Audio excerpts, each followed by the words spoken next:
So hello guys and welcome back to the channel. Today I'm going to show you how to add quantity to Shopify. So the first thing you want to do is open up your admin panel on Shopify. On there you can see home, customers, markets, online store. You can add apps. You can also go to settings from here. Now there's a few things you can do. The first one will be going to your apps. You'll see this layer right here with some featured apps, and you can just scroll down and you will find Shopify App Store. Click on that. From here, you can see on the Shopify App Store the search bar, and you can use some of the keywords like quantity.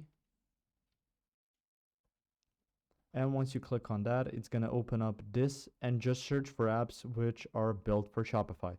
So for instance, like bumper bundles, quantity breaks, bundles, quantity breaks, stuff like that. So you can add quantity on there. You can also use some of the variants. So you can use multivariants as well. So you can see built for Shopify. Just make sure that you use those apps.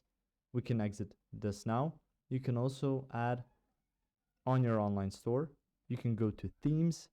After that, you can see your pages and preferences, but on themes, you can see the three dots and you can customize it.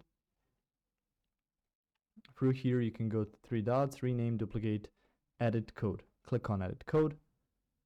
And from editing code, you can just input into their chatbot or some other way to give you the code for quantity. So I can just go ahead and talk to him about that. If you found this information helpful or useful, you can like the video. You can also share the video. You can subscribe to the channel and click the notification bell to get notified about new videos on Shopify or some other topics you might enjoy as well. See you guys in the next video.